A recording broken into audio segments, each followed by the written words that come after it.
안녕하십니까. 건강 365 아나운서 이영호입니다. 부종은 몸이 붓는 증상입니다. 이 체질적으로 잘 붓는다고 말하는 분도 있고요. 밤에 물만 마셔도 붓는다. 이 붓기가 살이 된다는 말도 합니다. 심장이나 콩팥의 이상을 의심하기도 하고 혈액순환의 문제로 짐작하기도 하는데요. 붓기의 정도나 상태에 따라 원인을 찾을 수 있는 걸까요? 하루 사이에도 계절적으로도 붓는 정도가 달라진다는 말도 하는데요. 오늘은 몸이 붓는 부종에 대해 알아보겠습니다.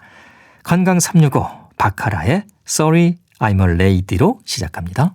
KBS 라디오 건강 365 함께하고 계십니다. 이 겨울에는 살이 찌고 몸이 잘 붓는다고 느끼는 분들이 있습니다. 그래서 이게 계절적인 문제일까요? 경희대 한방병원 한방여성의학센터 황덕상 교수에게 도움 말씀 듣겠습니다. 교수님 안녕하십니까? 네, 안녕하십니까? 예, 이 겨울만 되면 난 살이 찌고 잘 붓는다 이런 말씀하시는 분들이 주변에 계시거든요. 이게 근거가 있습니까? 네, 그런 분들이 계시죠. 예. 겨울만 되면 기운이 빠진다 또는 체력이 떨어진다 하시는 분들이 있습니다. 마찬가지로 기운이 빠지면 잘 붓는다. 오히려 많이 힘들게 노력을 했더니 다음날 아침에 했더니 퉁퉁 부었다. 이사를 찜을 나눴더니 부었다. 이런 것들을 좀 볼 수가 있지 않습니까?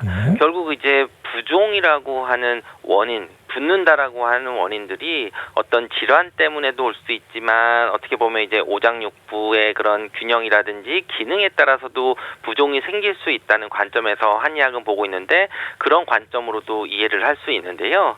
결국 이제 겨울이 되면은 우리가 체온 조절하기 위해서 혈관도 수축하고 연솔실을 줄이려고 하다 보니까 혈액순환이 또 참 잘 안 되는 경우들이고 그리고 또 아무래도 대외적인 그런 야외 활동도 줄어들고 신체 활동이 줄어들기 때문에 또 순환이 잘 안 되니까 또 부종이 좀 악화되는 경우들도 있을 수도 있고요. 또는 이제 신장 기능이나 이런 부분들이 또 약한 분들은 또 추운 경우들은 또 수분 섭취도 줄고 오히려 그런 수분 대사가 좀 원활하지 않아서 오히려 부종이 올 수 있어서 여러 가지 면에서 겨울이 되면 부종이 좀 더 심해진다는 분도 있습니다. 네, 이 몸에 붓기가 느껴질 때 일단 얼굴이 좀 푸석푸석해지고 손이 붓고 또 다리가 붓기도 하고요. 여기저기서 부종이 생길 수가 있지요. 네, 우리가 보통 부종이라고 하면은 뭐 전신 부종도 있고 국소적인 부종도 있게 되는데요. 그리고 우리가 일시적인 그런 붓기라고 하는 것들도 있습니다. 예를 들면 우리가 이사를 하고 짐을 나르고 하루 종일 서가지고 무리한 일을 한 다음 날 이제 부은 경우들도 있을 거고 또 저녁에 염분이 많은 라면을 뭐 김치까지 곁들여서 맛있게 먹고 자고 일어나서 다음날 아침 보면은 얼굴이 이제 퉁퉁 붓게 되고 이런 경우들은 어떻게 보면 또 일상생활을 하거나 또 하루 이틀 좀 충분한 휴식을 취하면은 붓기가 자연스럽게 빠지게 되죠. 예. 이런 것은 이제 일시적인 이제 붓기라고 하는데 만약에 그렇지가 않고 지속적으로 계속 붓고 뭔가 소변도 원활하지 않고 그러면서 어떤 다른 질환이 없는 그런 경우에는 특발성 부종, 원인이 불명한 그런 특발성 부종도 있고 다른 질환으로 해서 원인이 2차성으로 오는 그런 부종도 있어서 어떤 전신 부종이냐 국소 부종이냐 이런 것들에 따라서 원인되는 질환도 다른 경우도 있습니다. 네, 이 하루 종일 살펴보면 아침에 좀 더 붓고 밤에는 이 붓기가 좀 빠진다는 말도 하거든요. 그럴 수 있습니까? 네, 아침에 더 붓고 밤에도 빠지는 분들도 있고요. 예. 또 이제 하루 종일 이제 서서 근무하는 분들이나 이런 분들은 서 있기 때문에 오히려 아침에는 또 빠졌다가 저녁이 되면서 더 붓는 분들도 있거든요. 결국 이제 우리 몸에서는 이제 두 가지 다 나타날 수가 있는데 두 가지가 다 다른 경우들이 있죠. 예를 들면 우리가 짜고 매운 음식에는 나트륨이 많이 들어있는데 과도한 나트륨을 먹으면 이제 부종을 일으키고 또는 주방 축적도 쉽게 만들 수가 있거든요. 결국 이제 우리가 저녁에 자기 전에 나트륨 섭취가 많은 음식을 먹었거나 어떻게 보면 이제 이렇게 됐을 때에는 아침에 더 이제 붓고 또 이제 낮에 활동하면서 또 좀 음식을 좀 섭취를 조절하거나 또는 수분 섭취가 좀 줄이면서 또는 소변을 본다든지 하면 좀 붓기가 빠지는 그런 형태로 나타날 수가 있게 되는 거고요. 예. 또 이제 잘못된 수면 습관으로 인해서 벽에를 안 비거나 또 이제 벽에를 좀 굉장히 낮은 거를 써서 심장이 얼굴보다 좀 더 높은 데 위치해 있으면은 아무래도 이제 그런 중력의 역할을 떠나서 아침에 일어나면 좀 더 붓기가 좀 더 심해지는 경우들도 있습니다. 그렇지만 이제 이에 비해서 일반적으로는 보통 아침에 일어나면 이제 휴식을 취하면서 잘 안 붓는데 양말 같은 거 신고 갔는데 저녁이 되면서 오히려 발이 붓고 양말 자국도 진하게 나타나고 그리고 이제 똑같은 신발을 신었는데도 오래 서 있는 그런 직업을 가지고 계신 분들이나 낮에 이제 활동이 많은 경우들, 육체적으로 많은 경우들은 오히려 저녁이 되면 이제 신발에 발이 꽉 차는 그런 느낌처럼 저녁이 되면서 더 부종이 심해지는 분들이 있어서 예. 그런 것들은 이제 어떤 원인이나 이런 거에 따라서 좀 다르게 나타날 수 있습니다. 네. 이 소변에도 영향이 있을까요? 뭐 색깔이나 소변 양에도 변화가 생깁니까? 네, 기본적으로 우리 뭐 체수분, 체액이라고 하는 것들이 땀도 있을 수도 있고 소변으로도 좀 배출될 수도 있고 이제 그런 부분인데 예. 결국 우리가 이제 붓는 거라고 하면은 결국 우리 체액이 증가하고 그것이 원활하게 배출되지 못하기 때문에 되는 건데 분명히 이제 부종이나 이럴 때는 소변색이나 소변 양도 확인해 돼야 되는 경우들이 있습니다. 그래서 기본적으로 소변량이 많이 감소를 한다든지 또는 소변색이 굉장히 진해진다든지 심해지게는 단순히 그냥 노랗게 되는 게 아니라 정말 이제 콜라색으로 나오는 경우까지 있을 때에는 오히려 급성적으로 이제 신장 기능에 손상이 있어서 신장병이 오게 되는 여러 가지 질환들이 있을 수가 있거든요. 그래서 이제 그런 경우들은 당연히 이제 어떤 진단을 받고 치료를 해야 되는 부분이 있을 수 있어서 붓기가 나타날 때 확인해야 되는 것은 음수량도 물어봐야 되고 땀이 많이 흘리는지 또는 소변량이나 소변색의 변화들이 있는지까지도 확인하고 거기에 필요한 경우들은 더 추가적인 신장 기능을 검사를 한다든지 소변 검사를 한다든지 하는 것까지 진행이 같이 돼야 정확한 원인을 진단할 수가 있습니다. 예. 그럼 이런 부종의 원인에 대해서 한의학에서는 어떻게 설명하고 있습니까? 그렇죠. 부종의 원인은 어떻게 보면 굉장히 뭐 다 다른 그런 신장이나 비장이나 여러 가지들 원인에 의해서 다 올 수가 있는데 네. 한의학에서도 이제 어떤 다른 원인들을 감별을 우선 하고 치료를 하지만 원인이 없는 그 특발성 부종 다른 진단이 진단되지 않은 특발성 부종에 대해서 특히 이제 좀 장점이 있는데요. 결국은 바로 그것은 이제 전신적인 오장육부의 기능 이상으로 인해서 어떤 질환까지는 안 가지만 기능의 불균형으로 해서 부종이 올 수 있는데 네. 이럴 때는 우리가 수분을 대사를 주장하는 게 단순히 이제 신장뿐만 아니라 오장육부가 다 부종을 유발하는 균형들을 깨뜨릴 수 있다고 보는데요. 결국은 바로 우리가 폐주기에서 폐는 기운을 돌려주고 또 신장은 수분을 저장하고 비장은 우리가 소화기 계통인데 이런 부분에서 중간에 기운을 돌려줘야 되는데 이런 것들이 불균형하게 왔을 때에는 한의학에서 부종이 생길 수 있다고 보고 그것에 맞는 치료 처방을 하고 치료를 하고 있습니다. 예. 그러니까 이제 폐나 신장, 비장의 문제를 잘 살펴봐야 한다는 거네요.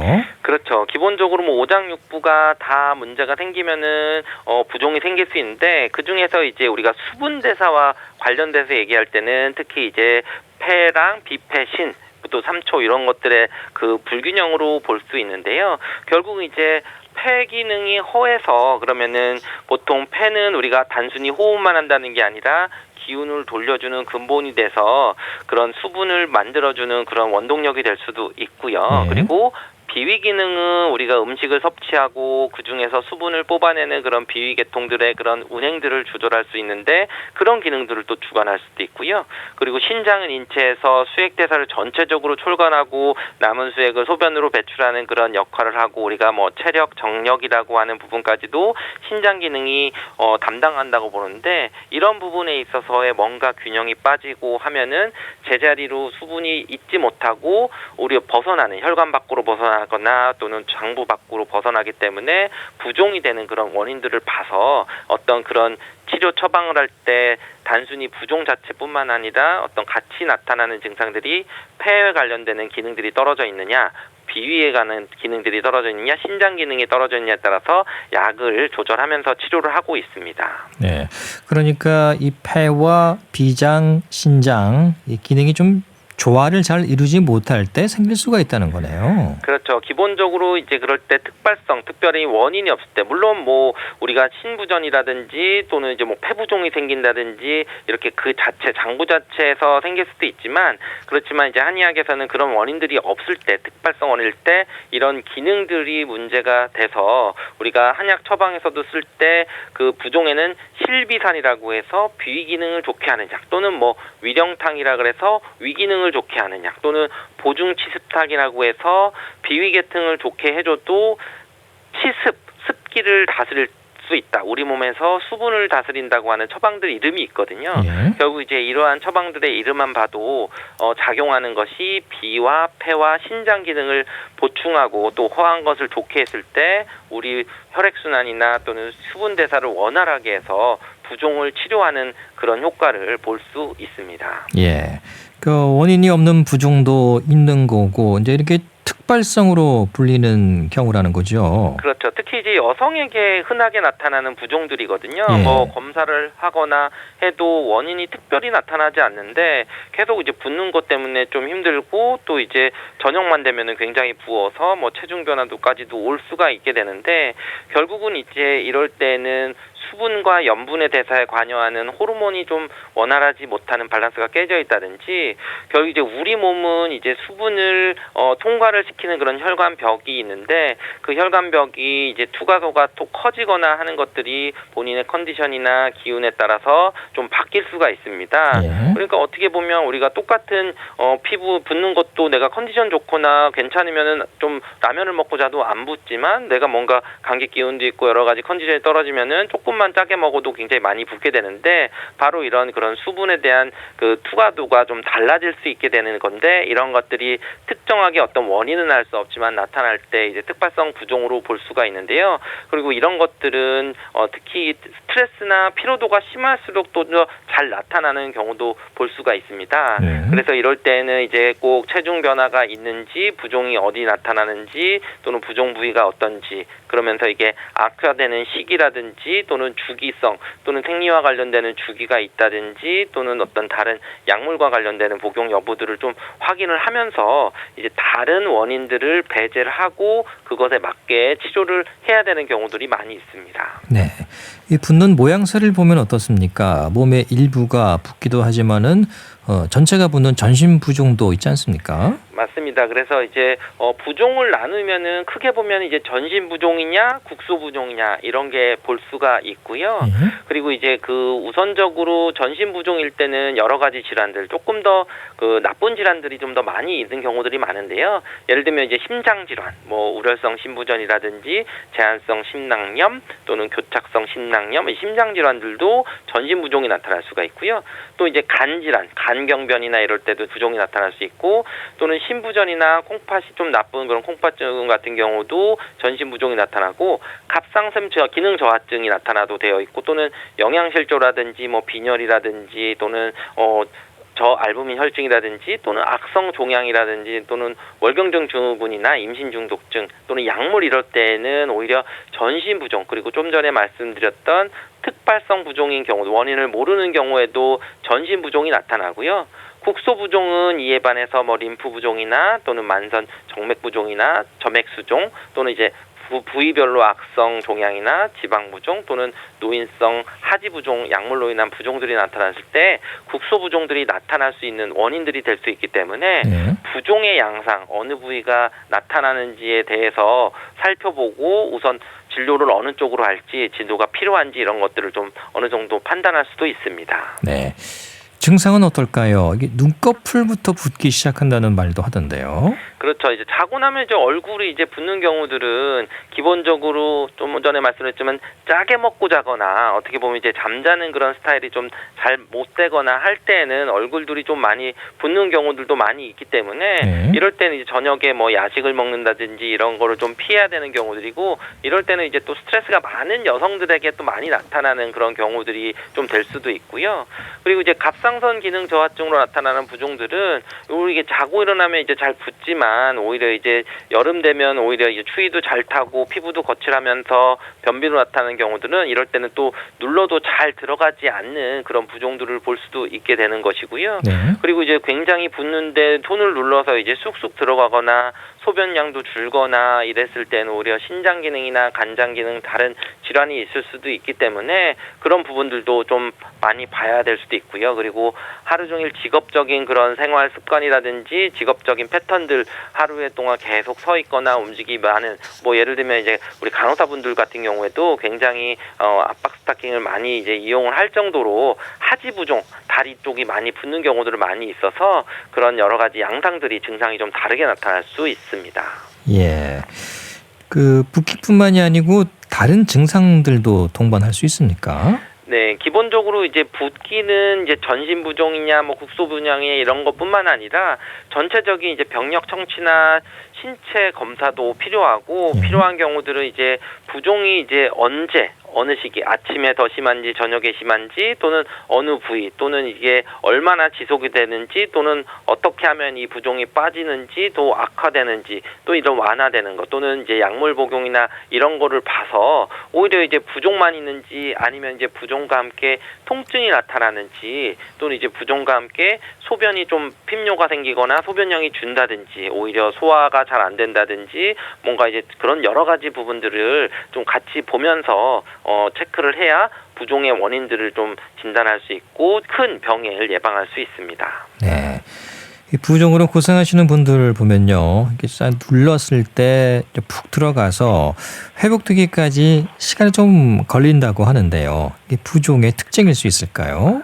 네, 부종을 좀 진단을 할 때 이제 알 수 있는 부종이 바로 이제 그 함요 부종이라고 하는데요. 이제 네. 피팅 에드마라고 해서 우리가 이제 엄지 손가락으로 이제 꾹 눌러서 이제 많이 부은 부위를 꾹 눌렀을 때 10초 동안 이제 눌렀다 뗐을 때 그 깊이들이 어떻게 보면 이제 바로 회복이 돼서 손자국이 안 남는 경우도 있지만 오히려 꾹 누르고 뗐는데도 손자국이 바로 회복되지 않고 푹 눌러 있는 경우들이 좀 남아 있는 경우들이 있거든요. 네. 바로 이런 것들이 이제 함요 부종, 이제 함몰도 정도에 따라서 1에서 4 정도까지 이제 어느 정도 심하냐 이런 것들이고 만약에 이런 것들이 15초 이내에 함몰이 사라지면은 이제 어떻게 보면은 조금 괜찮은데 만약에 지속적으로 이런 것들이 됐을 때는 오히려 좀 여러 가지 다른 질환들도 좀 의심을 해봐야 되고 좀 더 본격적인 그런 검사를 좀 필요한 경우들도 있습니다.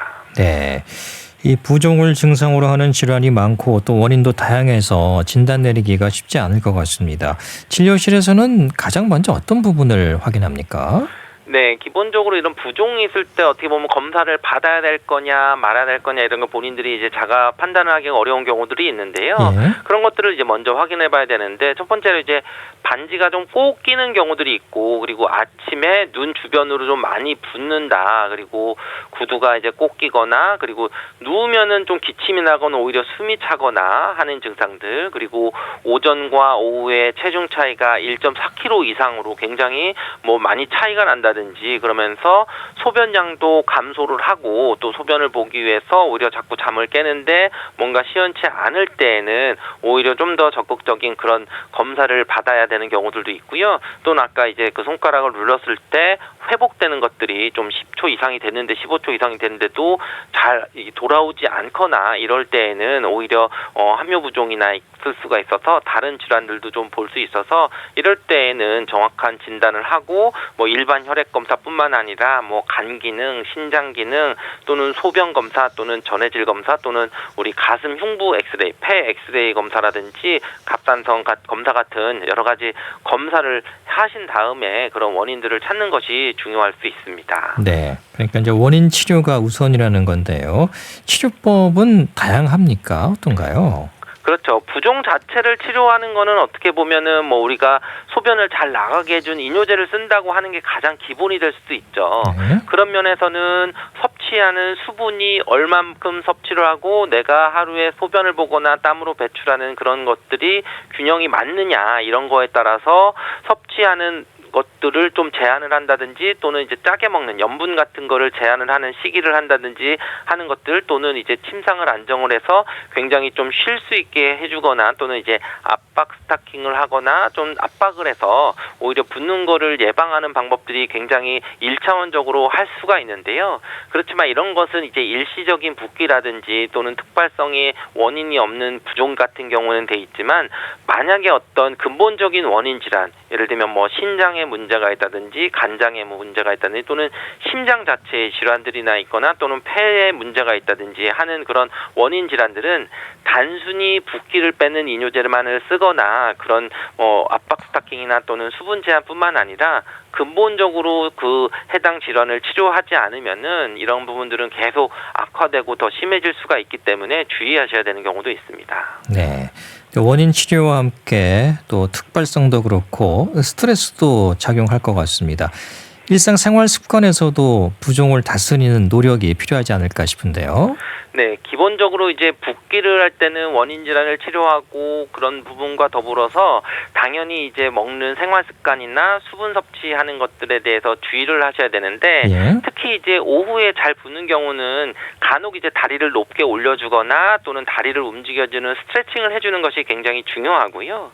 그리고 이제 특발성인 경우는 정신적인 스트레스가 굉장히 밀접하게 연관이 되어 있기 때문에 그 스트레스를 해소하기 위해서 가장 좋은 운동이나 이런 걸로 해서 스트레스를 완화시켜주는 것. 단순히 다리를 높여주는 것뿐만 아니라 그냥 기분 전환을 할 수 있는 그런 것들을 굉장히 중요할 수도 있고 또 이제 음식 섭취에 있어서는 이제 단백질이나 이런 부분들을 좀 섭취를 해주는 것이 좋고 그리고 이제 우리가 지압 같은 거 틈틈이 우리 발바닥에서 가장 중심에 있는 발바닥에 있는 용천혈이라고 하다든지 다리 있는 종아리 뒤쪽에 있는 승근승산 부유혈 같은 부분들을 이제 꼭꼭 눌러주는 지압들도 수시로 해주는 것이 좋고 평소에서는 이제 혈액순환이 잘 안 되기 때문에 반신욕을 하거나 또는 냉온 교대욕 찬물과 따뜻한 물을 좀 왔다 갔다 하면서 그런 혈액순환이 좀 잘 되게 해주는 그런 생활 습관도 갖는 것이 좋습니다. 네.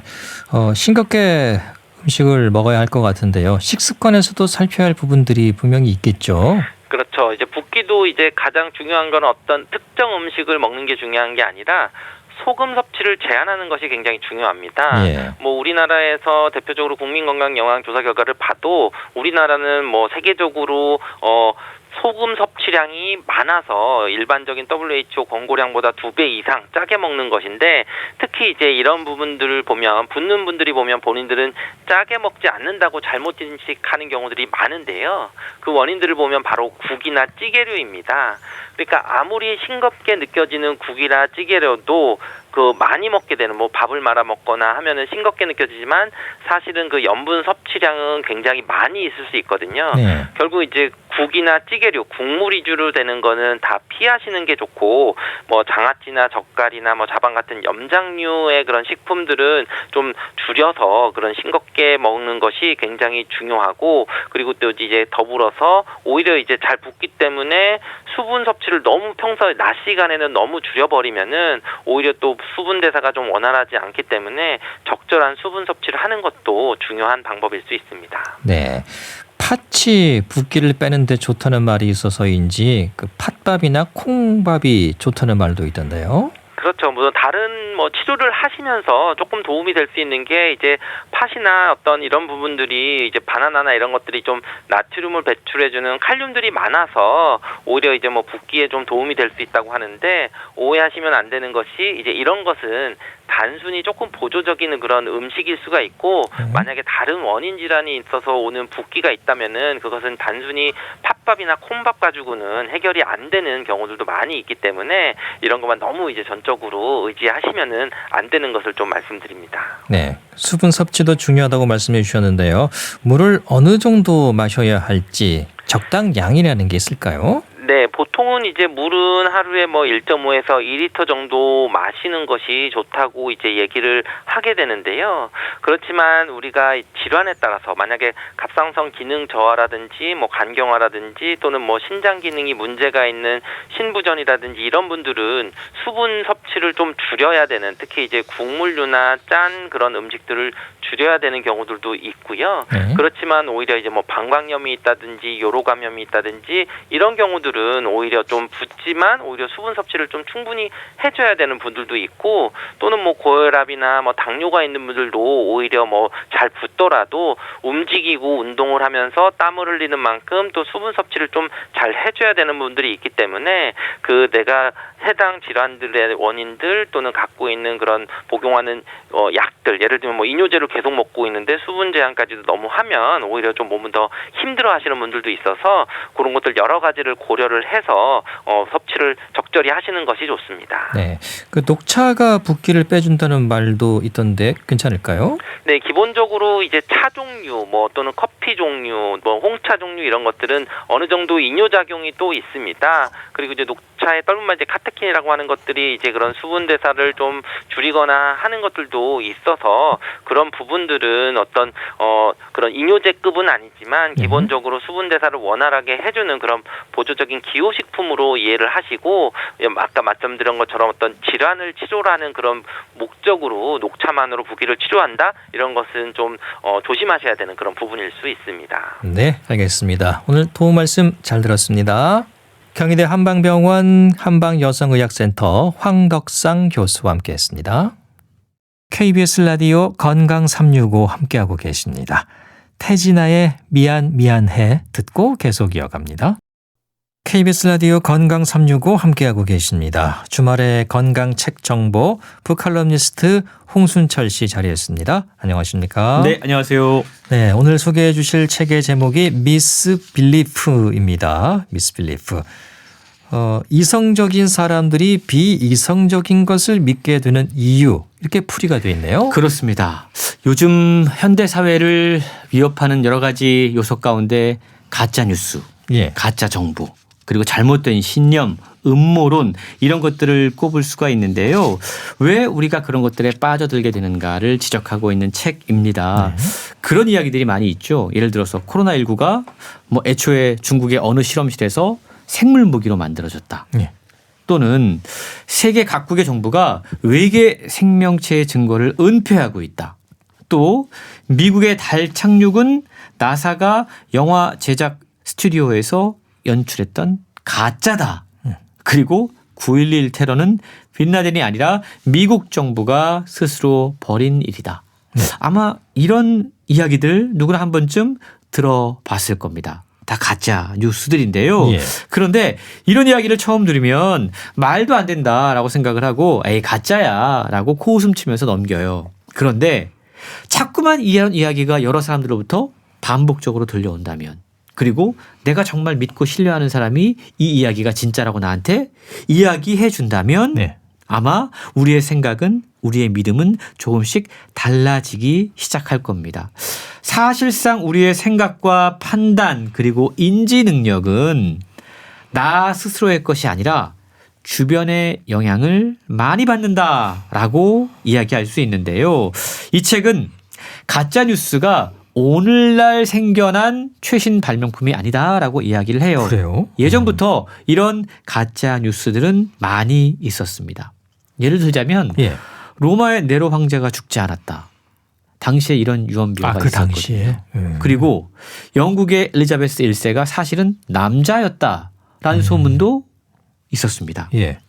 엘비스 프레슬리가 죽지 않고 살아있다. 이소룡 살아있다는 얘기는 저 어렸을 때 있었어요. 예. 심지어는 우리나라 국회의사당 돔 아래 로봇 태권브이가 숨겨져 있다. 맞습니다. 네, 이런 허무맹랑한 이야기들, 말도 안 되는 이야기들은 계속해서 인간이 생겨난 이래 넘쳐나고 있다는 겁니다.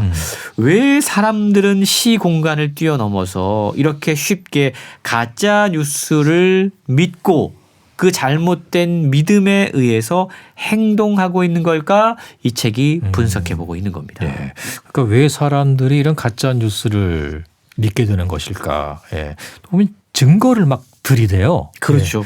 그러면 또 그럴듯해 보이거든요. 맞습니다. 예. 왜 이렇게 이런 가짜 뉴스를 믿고 행동하는 걸까요? 이 책을 쓰신 분을 주목할 필요가 있어요. 세계적인 행동경제학자인 댄 에리얼리라는 분이십니다. 심리학 분야에서 아주 많은 베스트셀러와 또 논문들을 발표한 분이신데요. 이번 책을 통해서 사람들이 가짜 뉴스를 믿게 되는 원인들을 낱낱이 밝히고 잘못된 믿음에 빠지지 않는 방법들을 제안하고 있다라는 거죠.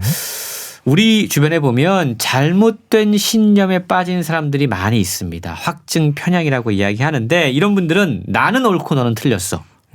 무조건 이렇게 이야기를 해요. 저자는 인지심리학과 행동경제학을 넘나들면서 이러한 잘못된 믿음이 왜 생겨나는지 흥미롭게 분석하고 있습니다. 아니 어떻게 저런 걸 믿지? 저런 생각을 할 수 있지? 라고 생각하면서 내 주변 사람들을 이해하지 못했다면 이 책을 읽으면서 아 그럴 수 있구나. 이래서 이런 일들이 생겨나는구나 라고 이해의 폭을 넓힐 수가 있는데요. 흥미로운 점은 저자가 이 책을 쓰게 된 계기에 있습니다. 이분 세계적으로 저명한 행동경제학자, 인지심리학자예요. 그런데 댄 에리얼리가 어느 날 코로나19가 인구 감축을 위해 조작되었다라는 음모론을 만든 사람으로 지목됩니다. 본인이 가짜뉴스의 어떤 예. 피해자가 된 거죠. 예. 누군가가 악의적으로 짜집기하고 편집한 영상이 소셜미디어를 통해서 퍼져나가면서 댄 에리얼리 자신도 이 코로나 팬데믹 음모론의 주요 인물이 되어버렸습니다. 문제는 이 영상을 자기 주변 사람들이 봤는데 사실이라고 믿고 있던 겁니다. 예. 나를 알고 있는 사람들조차 내가 이렇게 엉뚱한 이야기를 하지 않을 거야 라고 생각할 법한 사람들도 그 사실을 그 음모론을 믿고 있더라는 거죠. 예. 인터넷에 합성된 사진과 영상이 떠돌아다니고 한순간에 이분이 악마의 선봉자가 되고 말았습니다. 베스트셀러 작가, 행동경제학자인 댄 에리얼리 교수를 지상 최고의 악으로 만들어버린 사람들은 누구였을까? 왜 이들은 도대체 이렇게 말도 안 되는 이야기를 만들고 퍼뜨릴까? 그리고 그걸 또 믿는 사람들은 누구일까? 그게 궁금해서 연구를 했고 이 책을 쓰게 됐다고 그럽니다. 예. 본인이 당하게 되면 얼마나 당황스럽고 또 억울하겠습니까? 그렇습니다. 예. 세계적인 심리학자인 저자가 음모론 당사자로 오해를 받게 된 건데 그가 어느 누구도 예외가 될 수 없겠습니다. 그렇습니다. 요즘 세상에서 정말 건강한 생각이 필요한 세상이다라는 생각을 하게 되는데요. 예. 저자는 이런 피해가 누구에게도 예외가 될 수 없다라고 이야기해요. 우리는 누구나 잘못된 믿음에 휩쓸릴 위험에 처해 있다. 저자 스스로 코로나 팬데믹 음모론 피해자가 되면서 가짜 뉴스와 잘못된 믿음의 원인을 분석해 본 저자는 오늘날 우리가 부딪힌 이 신념의 위기는 개인의 문제가 아니다. 이건 사회 구조적인 문제다라고 이야기해요. 그러면서 지금까지 우리는 다양한 방식으로 눈앞에 닥친 여러 가지 장애물들을 극복해 왔죠. 새로운 기술이 발명이 되면 처음에 부작용이 생겨도 시간이 지나면서 그 문제들을 고쳐 나갔습니다. 더 나은 방법을 찾아냈죠. 이렇게 문명이 발전했습니다. 그런데 가짜 뉴스의 확산과 그로 인한 잘못된 믿음, 미스빌리프는 오랜 시간이 흐르고 있음에도 불구하고 사라지지 않고 오히려 지금도 점점 더 심해지고 있다. 이게 더 문제다라는 겁니다. 왜 이런 일이 벌어지고 있는 걸까? 음모론을 비롯한 거짓 정보의 불가피성, 확산의 이유를 알려면 우선 잘못된 믿음의 생성 과정부터 이해해야 된다라고 이야기를 하고 있어요. 그러면서 잘못된 믿음의 깔때기라는 개념을 소개합니다. 깔때기 보신 분들 아시겠지만 입구가 되게 넓어요. 예. 그리고 안이 좁습니다. 그래서 한번 거기로 빠져 들어가면 다시 빠져나오기 힘든 구조로 되어 있어요. 잘못된 믿음이 바로 이런 깔때기처럼 작동한다는 겁니다. 잘못된 믿음은 개미지옥의 속성을 지니고 있다는 거죠. 그래서 정치적으로 어느 좌파건 우파건 이것과 관계없이 이 가짜 믿음은 우리 마음속에 타고난 어떠한 것에 호소해요. 그래서 이 가짜 뉴스가 사람들에게 미치는 부정적인 효과를 줄이기 위해서는 이 우리 마음속에서 작동하는 어떤 것 이걸 제대로 이해하고 그것을 피하거나 혹은 그것을 강화할 수 있는 방법을 찾아야 한다라고 설명하고 있습니다. 네. 잘못된 믿음의 깔때기. 그러니까 누구나 그 안으로 좀 쉽게 빨려 들어갈 수 있다는 뜻이잖아요. 그렇습니다. 잘못된 믿음에 대한 이야기를 하고 있잖아요. 예. 저자는 먼저 이 개념을 제대로 이해해야 된다고 이야기해요. 잘못된 믿음은 그냥 어떤 특정 사실에 대한 거짓 정보를 내가 받아들인다? 이게 아니라고 그럽니다. 이건 하나의 거대한 어떤 구조예요. 세상을 바라보고 세상에 관해 추론하고 타인에게 세상을 설명하는 렌즈가 고장나 있는 겁니다.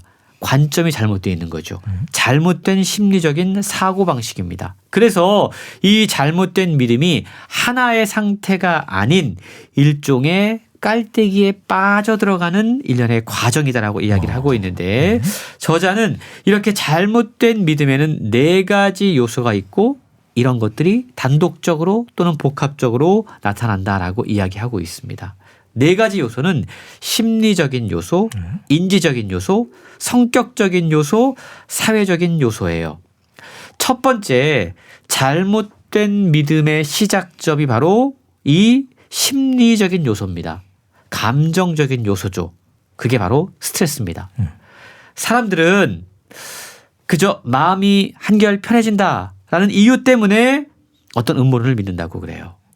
자기가 놓인 환경에서 발생하는 어떤 스트레스를 통제할 수 없을 때, 다른 사람이나 사건 앞에서 무력감을 느낄 때, 회피 또는 왜곡과 같은 심리적인 방어 기제로 정서적인 안정을 찾게 되는데, 그래서 현재 일어나는 일을 설명해 주거나 합리화해 주는 어떤 이야기를 찾게 되는 거죠.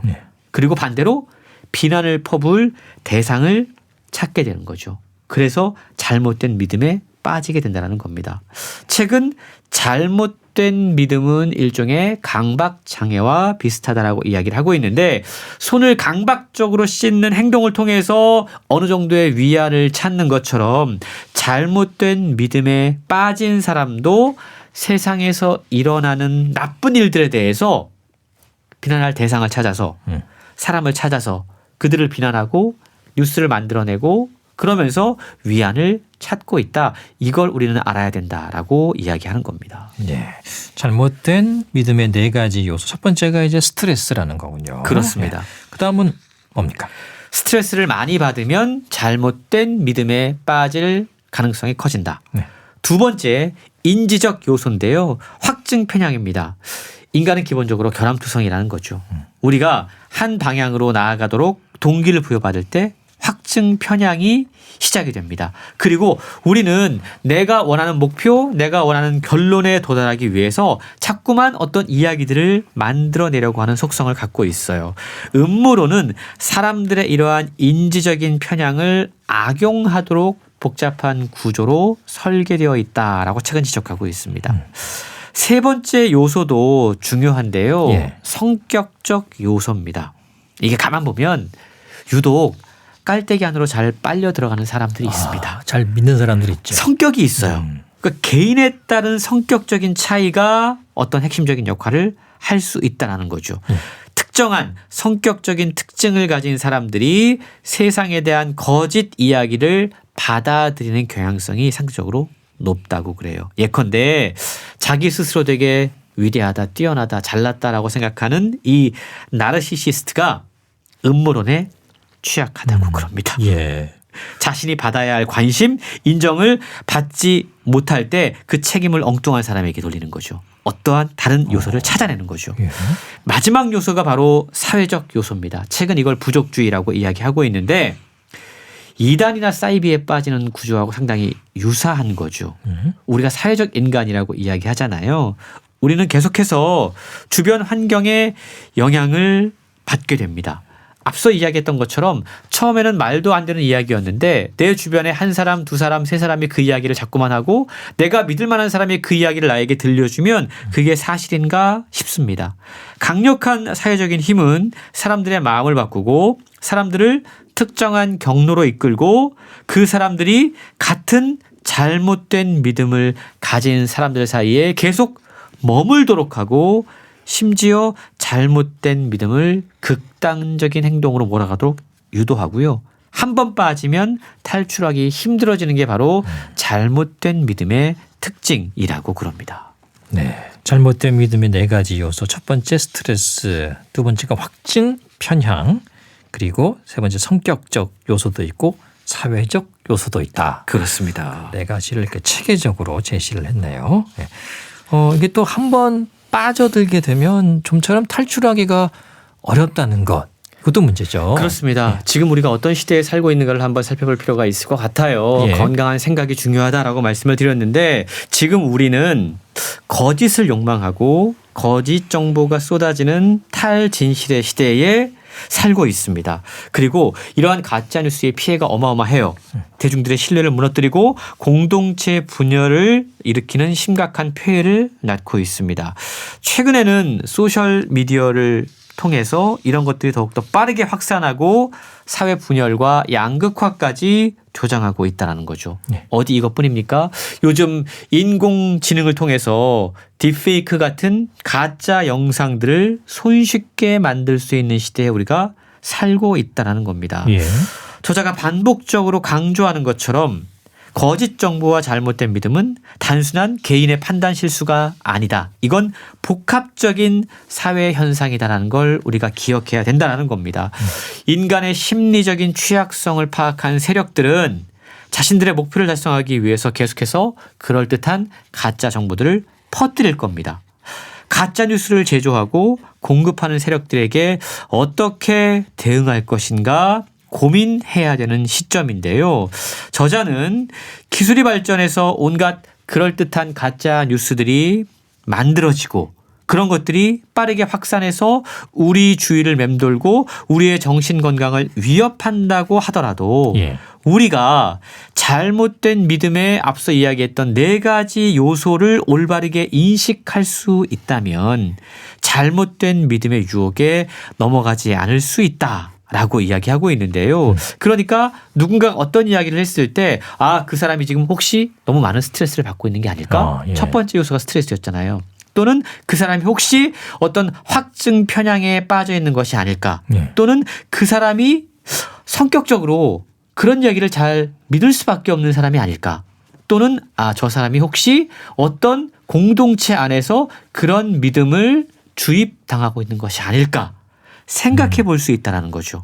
이런 어떤 것들을 인식하고 그 상황을 우리가 의심하게 되면 우리 스스로도 잘못된 믿음의 유혹에 넘어가지 않을 수 있다라는 이야기인데요. 그리고 저자는 예. 더 나아가서 잘못된 믿음에 맞서 우리가 좀 싸워야 하는데 가장 중요한 것이 공감에 뿌리를 둔 전략이다라고 공감이요? 이야기를 하고 있어요. 예. 요즘 보면 다 내가 잘났고 네. 나만 옳고 내가 지존이고 이런 생각들이 팽배한 것 같습니다. 저자는 우리는 이미 모두 나만이 옳다라는 잘못된 믿음을 갖고 있다. 예. 이것부터가 잘못된 믿음이라는 거죠. 이걸 기억할 필요가 있는데요. 내가 틀릴 수도 있습니다. 라는 자세로 세상을 대하고 다른 사람들에게 공감해주고 배려할 때 우리는 대결이 아닌 대화의 자세를 취할 수 있다라고 이야기하는 겁니다.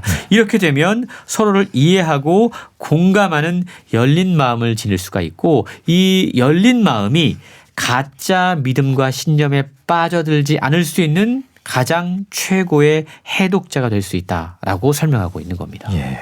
이 세상에 지금 난무하는 거짓 정보들, 예. 그 거짓 정보인데 진짜라고 믿는 또 실제 정보가 돼서 둔갑하는 경우도 분명히 있는 것 같고요. 그렇습니다. 예. 이 모든 것들이 인간 스스로가 조금 부족한 면도 분명히 있을 거고, 그렇죠. 예. 또 전체적으로 보면 하나의 이걸 사회 현상으로 봐야지 개인의 탓으로 또 꼭 돌릴 문제는 아니라는 거군요. 맞습니다. 예. 우리가 사실 혼자 생활하는 시간이 늘어나면서 혼자 영상 보고 혼자 생활하고 혼자 자기의 생각을 고착화시키는 그런 습관을 갖고 있는 것은 아닌지 한번 생각할 필요가 있을 것 같아요. 예. 더 많은 사람들과 직접 만나서 앞서 이야기했던 공감, 배려, 열린 마음으로 직접 대화를 나눠보고 이야기해보고 그러면서 내가 틀릴 수도 있구나. 내가 들었던 온라인에서 봤던 유튜브에서 봤던 그 영상이 진실이 아닐 수 있구나라는 생각을 할 수 있어야 하는데 그러기 위해서는 사람들과의 교류나 관계가 필요하다라는 거죠. 아시다시피 영상이나 소셜미디어는 알고리즘을 갖고 있습니다.